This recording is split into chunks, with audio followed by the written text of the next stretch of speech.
नमस्कार। आज हम बात करने वाले हैं मध्यकालीन भारत में आई एक जबरदस्त लहर की, भक्ति आंदोलन। देखिए, ये सिर्फ कोई धार्मिक आंदोलन नहीं था, नहीं, ये तो दिल की एक क्रांति थी। एक ऐसी क्रांति जिसने लाखों लोगों के लिए आध्यात्मिकता के मायने ही हमेशा हमेशा के लिए बदल दिए। सोचिए जरा, क्या हो अगर मोक्ष यानी ईश्वर तक पहुंचना हर किसी के लिए मुमकिन हो?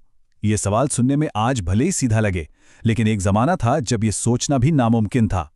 भक्ति आंदोलन ने इसी नामुमकिन को मुमकिन बनाने की चुनौती दी। उस जमाने में यानी मध्यकालीन भारत में धर्म आम इंसान के लिए कैसा था?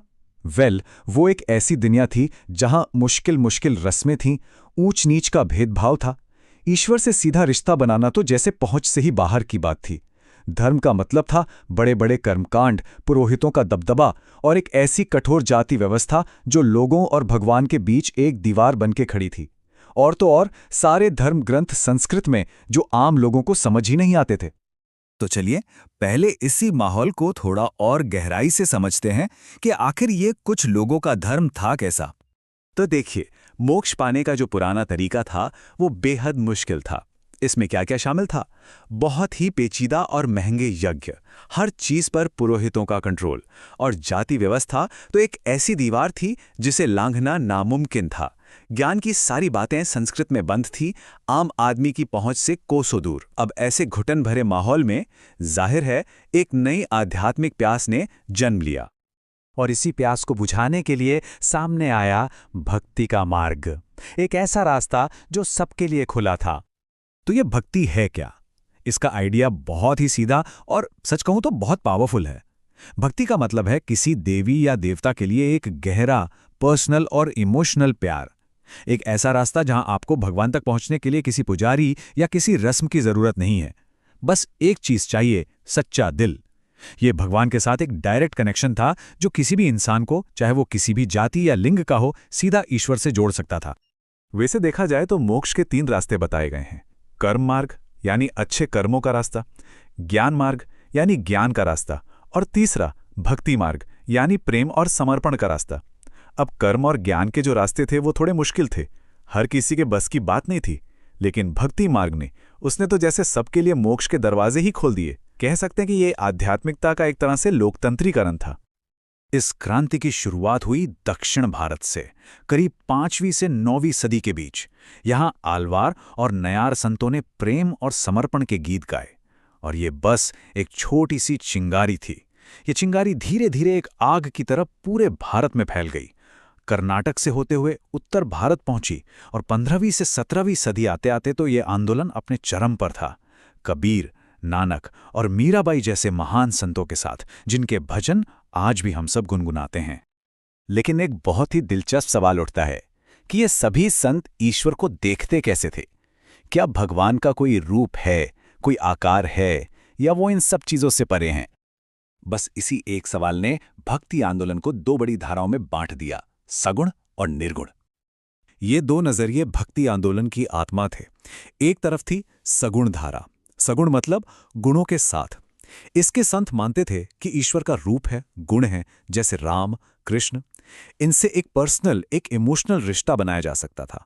उनकी मूर्तियों की पूजा की जा सकती थी। वहीं दूसरी तरफ थी निर्गुण धारा। निर्गुण मतलब बिना गुणों के। इन संतों का मानना था कि ईश्वर का कोई रूप नहीं, कोई आकार नहीं, वो तो हर तरह की कल्पना से परे है। उसे पाने का रास्ता बाहर नहीं, बल्कि भीतर है, ज्ञान से, ध्यान से। इन दोनों रास्तों का फर्क देखिए।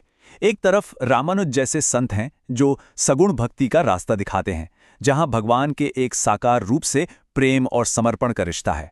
और दूसरी तरफ कबीर जैसे निर्गुण संत हैं, जिनका मानना था कि भगवान तो हर रूप से परे है, उसे तो बस अपने अंदर ही महसूस किया जा सकता है। जैसा कि वो कहते भी हैं, प्रभु मुझ में है, प्रभु तुम में है, जैसे जीवन हर बीज में है। कितनी गहरी बात है। तो चलिए अब मिलते हैं कुछ ऐसे ही महान संदेशवाहकों, कवियों और संतों से, जिन्होंने इस आंदोलन की मशाल को पूरे भारत में जलाए रखा। कर्नाटक में बसवन्ना और उनके वीर शैव आंदोलन ने तो सच में क्रांति ही कर दी। उन्होंने सिर्फ जाति व्यवस्था को ही चुनौती नहीं दी, बल्कि लैंगिक समानता यानी जेंडर इक्वालिटी की भी बात की। सोचिए, उस जमाने में ये कितने बड़े और प्रगतिशील विचार थे। फिर चलते हैं पूरब में, बंगाल। यहाँ चैतन्य महाप्रभु ने भक्ति को एक जश्न बना दिया। उन्होंने संकीर्तन को लोकप्रिय बनाया, जहाँ सब लोग मिलकर गाते थे, नाचते थे और भगवान की भक्ति में खो जाते थे। ये भक्ति का एक बहुत ही खूबसूरत सामूहिक अनुभव था। और अब उत्तर में पंजाब की बात करें तो गुरु नानक देव जी ने एक निराकार ईश्वर और सभी इंसानों के भाईचारे का संदेश दिया। उनकी शिक्षाओं ने हिंदू मुस्लिम एकता पर बहुत जोर दिया और एक नए धर्म की नींव भी रखी। अब इस आंदोलन के पीछे के दर्शन को भी समझना जरूरी है। आदि शंकराचार्य ने अद्वैत वेदांत का सिद्धांत दिया। अद्वैत मतलब जो दो नहीं हैं।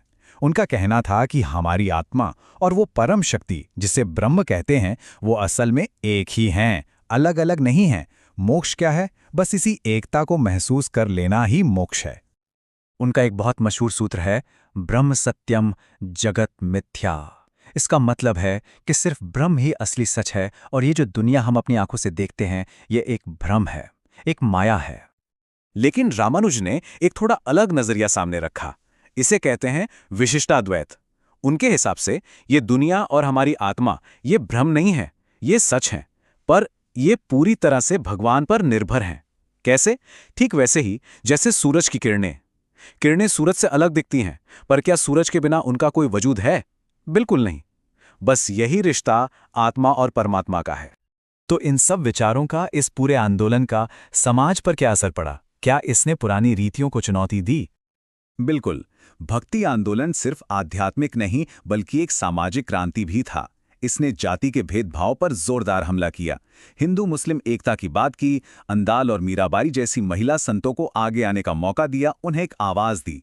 इसी आंदोलन की वजह से हमारी क्षेत्रीय भाषाएं जैसे हिंदी, मराठी, बंगाली और भी समृद्ध हुई। और हाँ, निस्वार्थ सेवा और लंगर जैसी प्रथाएं भी इसी आंदोलन की देन है, जो समानता का सबसे बड़ा सबूत है। लेकिन हमें यह भी मानना होगा कि ये बदलाव आसान नहीं था और ना ही ये रातों रात हुआ। देखिए, इस आंदोलन का कोई एक संगठित ढांचा नहीं था, कोई एक लीडर नहीं था। जो पुरानी सोच वाले लोग थे, उन्होंने इसका जबरदस्त विरोध किया। समाज में ऊंच नीच की जड़ें इतनी गहरी थी कि उन्हें पूरी तरह से उखाड़ना मुश्किल था, और वक्त के साथ कुछ परंपराओं का वो क्रांतिकारी जोश भी ठंडा पड़ गया। तो सवाल यह है कि आज हम इस आंदोलन को कैसे याद करते हैं? इसकी विरासत, इसकी गूंज आज भी क्यों सुनाई देती है? भक्ति आंदोलन हमें एक बहुत बड़ी बात सिखाता है कि भगवान से रिश्ता बहुत पर्सनल और सीधा हो सकता है। सच्ची आध्यात्मिकता का आधार बड़े बड़े कर्मकांड नहीं, बल्कि प्रेम, समानता और सेवा है। इस क्रांति की गूंज आज भी जिंदा है, हमारे संगीत में, हमारी कहानियों में, हमारे साहित्य में। समानता और प्रेम के जो आदर्श आज हम संजोते हैं, उनकी जड़ें कहीं न कहीं इसी आंदोलन में हैं। तो आखिरी सवाल बस यही है कि भक्ति के इन गीतों और समानता के इन संदेशों को हम आज अपनी दुनिया में, अपनी जिंदगी में कैसे उतार सकते हैं? ये एक ऐसा सवाल है जो सोचने पर मजबूर करता है।